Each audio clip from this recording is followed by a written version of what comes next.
starts with two. A simple step, a shared journey, and as others walk beside us, we grow in strength, in hope, in community, side by side, in community.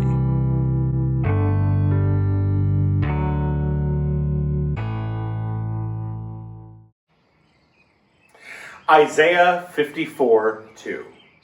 Enlarge the site of your tent. Stretch out your dwelling.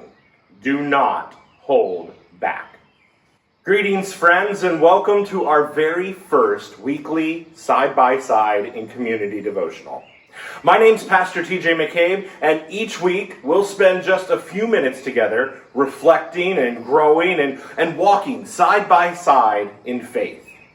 As we begin this new season at Countryside Community Church, I want to start with a word that's both challenging and full of hope.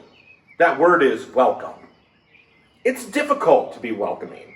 It's not always easy. It's something that many of our churches struggle with, though I have found you to be a welcoming community and one that does this second to none. But it's also a word that's filled with hope, because when we go somewhere new, we hope to be welcomed. The scripture that's guiding us in this hope of welcome comes from Isaiah 54:2.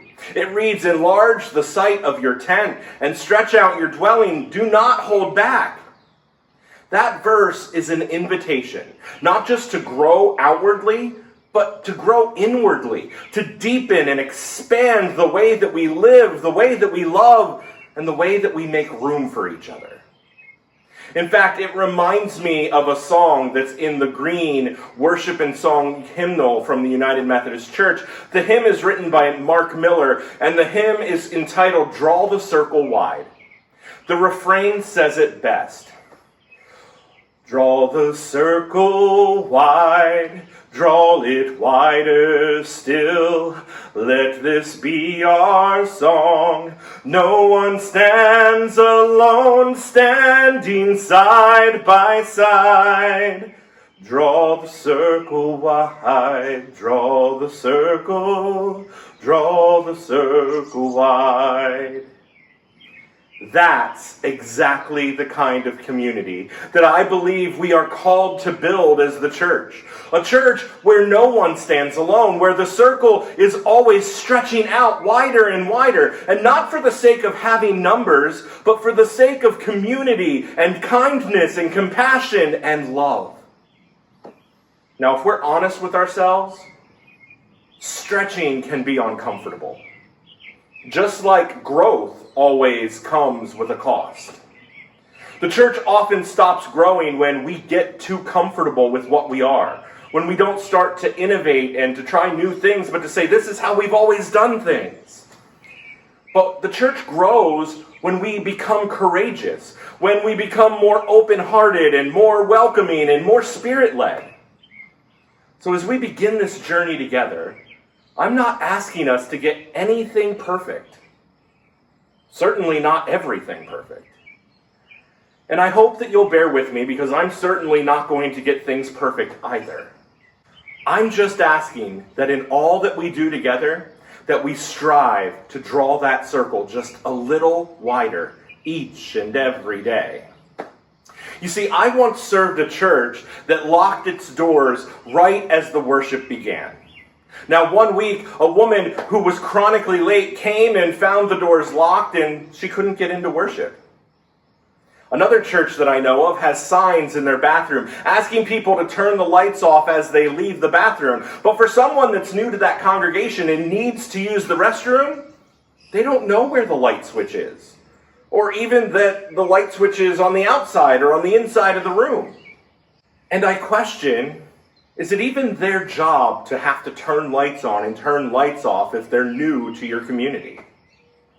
And still yet another church, the trustees would begin turning the lights off the moment that the service ended.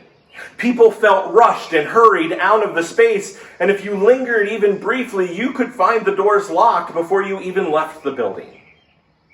Now, each of these churches had their rationale and their concerns about heating bills and safety, or simply a checklist for locking up the church. But the effect of those decisions, however unintentional, was this. The message people received was, this is not a space where you are welcome.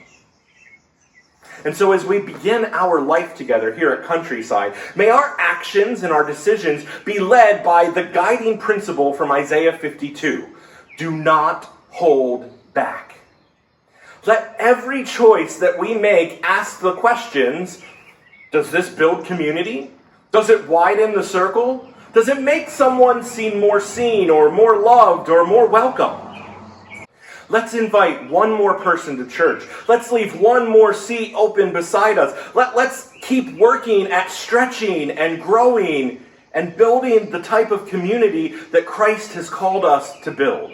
And so in this week, let us live into the words of that hymn that I sung earlier, and to the words of the call from the prophet Isaiah, to draw our circle wide, to draw it wider still, to reach out with grace, to make space for someone new, and to know that in doing so, we are walking side by side with Christ and in this community of believers. I'll see you next week. Let's keep walking side by side in community together with Christ.